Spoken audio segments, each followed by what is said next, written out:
of Blades, especially if the Lunox goes Brilliant. Yeah. It's so hard to catch anybody, honestly. Ooh. All right. I don't know. There's something about the cheesiness of seeing Belleric and Loyi together that makes me lean a little bit more towards that. And even our draft index thinks the same. Yeah, I think Omega has a pretty good. Yeah. Look at all those stats, dude. Early to late potential, damage potential, survival potential, all higher than RSG Philippines. They do seem like they have it covered, right? For RSG, it's again you kind of have to make the picks happen for this lineup to work. Yeah, make the picks happen. 100%. Let's see if that's going to happen as we throw it over to the Land of Dawn. Let's see if RSG can take it.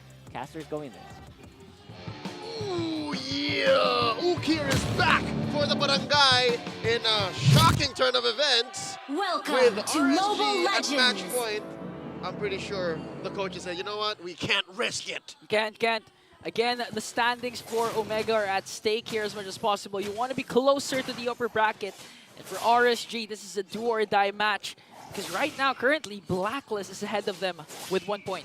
Because of how week 6 went and then week 7, RSG, they're not pulling out any of the stops. You see how very similar to game 1 this draft is? So they're going very clearly off of momentum. And as a momentum stopper, Chaknu brings out the Belleric. Yeah. It's just Kosei with the Moskov instead of a Claude.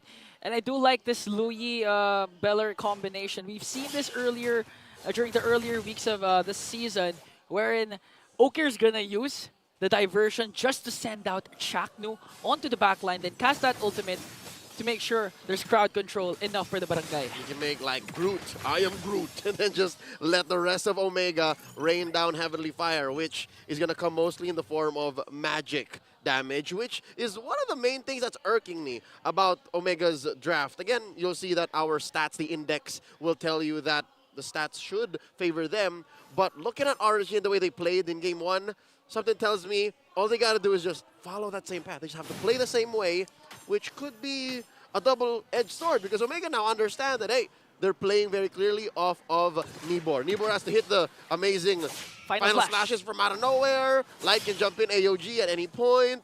Irad is clearly a different beast today. Yeah, super. So, that said, you know, his MVP performance cannot be forgotten. Let's see how the tides have changed. Game 2, second turtle, I'm pretty sure Omega won't want to be a reactive team anymore. Yeah, Irad really woke up good on the good side of his bed right now. And also, during game number 1, he had 3 kills early on, specifically onto Bornok. So Irad, if you want RSG to have a slight advantage, especially coming into the early game, he needs to be activated early. And a while ago, they got all objectives, I believe, game 1. Yep, everything. Not a single turtle or lord to the Barangay.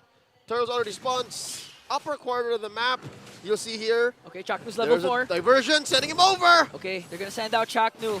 Here comes the movement speed, but look at Neighbor with the final slash catch, plus the Oiki Shadow Kill. Just the damage is enough for RSG, but Andoryu will still get the turtle as he uses Temples of Blades. AOG coming in from Light, but look at this. Aqua's gonna fall down. Ryota, Okir, and Andoryu. A trade for the turtle, but RSG gets 3 kills. Light's taunt just ruins everything for Smart Omega. I was staring at the fight in about 5 seconds and I'm like, wait, why aren't they dealing the right kind of damage? Why is it just Aqua who's at the verge of death and does eventually fall?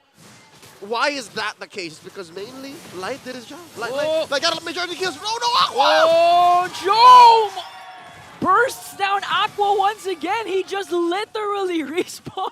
Big Chai! Big Chai! That's a big meme, by the way, on social media. It's like me walking back to mid as if nothing happened. That's what Aqua did. And they sent Jome back down as well. Kusei is in trouble. Okay. You just mentioned Omega was really reactive Game 1. during game number 1. Right now, they're dictating the pace, everything. Although RSG had a good start with the first turtle, Andoryu still was able to steal the turtle plus get the kill onto Aqua, but the problem was the response from the Raiders. And this time, Omega, in terms of pickoff, this is where you see Omega shine. They have a huge advantage in terms of early map presence because of Okir's Louis, because of the diversion. So this begs me the question, what happens when it comes to the second turtle? Will it be on the favor of RSG once again? Oh, no. Best believe the second turtle is going to be about the same situation. Ukir should try and throw Chaknu into an odd angle, but here's the thing. Omega has a better way of adjusting. Omega has all of the incentive to actually switch up their approach so that what happened in the first turtle doesn't happen again. So maybe this time find Irad sooner. Don't touch light, like don't bother with him because he's just going to taunt y'all and then make that initiation null. There's an AOG. That should definitely help OMG though, right? Because it's an early AOG, shouldn't be up in time for this turtle. Yeah. Plus, the beauty of this is Nimber just picked up his Thunder Belt. Although he's not going to be part of this turtle clash potentially, but look at this Omega just suddenly bursting out the turtle as Chaknu zones out Light and Irad. Here is the threat. This is the threat of the Belleric compared to the Jawhead. Jawhead, single target. Chaknu AoE crowd control with the Wrath of Dryad. If both of these players from RSG just suddenly walked up there, Chaknu's gonna cast it right away. Right? And he has all of the tools to even get out of there too. With their Vitalize the punch and diversion into this little corner here. I wonder if Kusei knows. Oh! Chaknu. Okay. All right. The taunt's not gonna connect though. Okay. What I tell you, right? Second turtle looked exactly the way I told you it was gonna look. It went to the favor of Omega. But a lot especially helped with Jome's burst onto Aqua. That literally gave them a slight gold lead advantage. I believe it went up to 200. It switched to Omega's side. So Big J really doing big things as Ryota with the combinations once again. That's a huge kill onto Kosei's Moskov as they get a turret down bottom. How about he does it again, right? I asked that same question. Does Kusei know? And apparently it's not a matter of if you know, but when you know they're going to strike. And Kusei didn't even get a chance to flicker out of there. So with that said, clearly Omega now in the driver's seat, 2,000 gold ahead at 6 minutes in. They could only have hoped and dreamed. Wait. All right. They could have only hoped for this to have been the situation in game one. But there's the diversion waiting for Irad as Andoryu cast the Temples of Blades. He didn't even need Okir and Chaknu. Fellas, I appreciate the gesture, but the Curly Nightmares got this on lock. Wow, we've been seeing a lot of anime fights between these two junglers, specifically Andoryu and Irad. Finally, someone died during that clash. It was always an almost kill. Both of these junglers always manages to escape, but this time, Andoryu made sure the Wiki Shadow Kill wasn't there before he cast the Templars of Blades, and all the Defiant Swords connect, bringing down Irad. Which is odd. I think that was Ira just feeling himself a little too much because he pulled the trigger on the Ugi Shadow Kill sooner, and then I guess Andoryu had minions to share the damage with him. So now, final turtle already spawned up. Look at this, Andoryu's bothering Kusei this time, all the way down bottom. Yeah. Doing best of the both worlds, gonna create a push down bottom, get the turret as much as possible, at the same time be right there on time for his purple buff and the turtle as Omega controlling much of the... What do you call that? Wait a minute. Here comes... Of the battlefield! Chaknu. Checks in. Okay. He hasn't cast yet the Wrath of Dryad, but 5 members of Omega are here to make sure to zone out RSG. Quad Shadow for Irad out. And again, no trade for the Raiders. Amazing work here by the Barangay RSG, doing their best. And this time, the tables flip. Kusei! Chaknu! What an amazing backdoor play! Cuts off the exit route of Kosei with a taunt.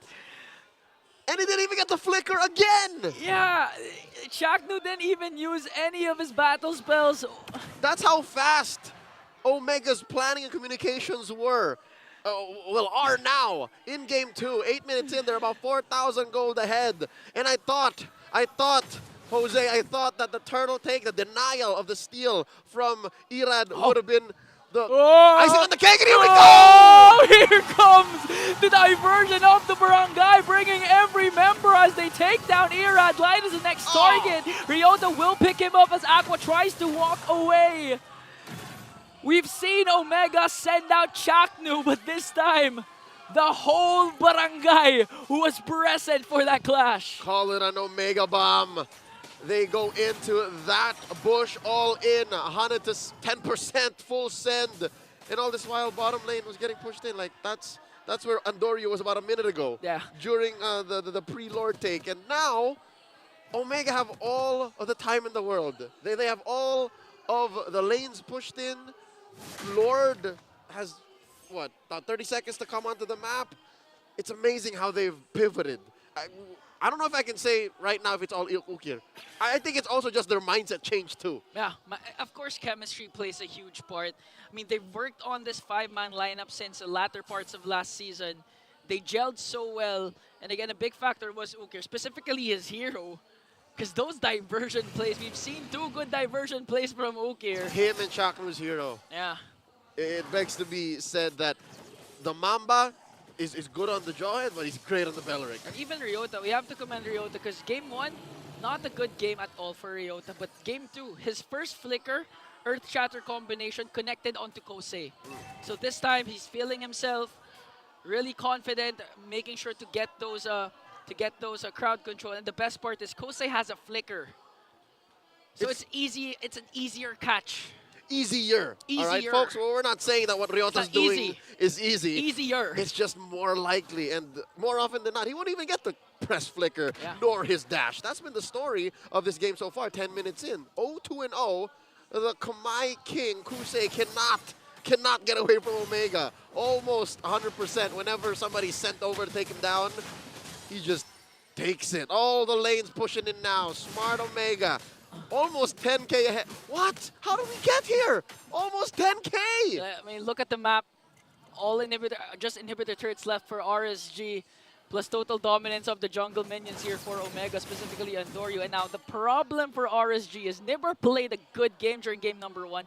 But this game, even if he connects with the final slash, if Chaknu's part of that catch, it could go south for RSG. Don't regret it. There's a diversion onto the back, and Chaknu hasn't cast his ultimate yet, but Jom goes in with the Order and Brilliance and brings down Kosei and Aqua. Lord marching in light AOG just to delay Ryota, and Andoryu brings him down. It's going to be a 4-on-2 battle. Ira, the mechanic, still alive, dishing out the shurikens as Omega works on the middle lane turret. Look at the damage coming in from Ukir though. Ira has to walk away there. Luckily, their minion spawned, but Omega wants to end this game as quickly as possible.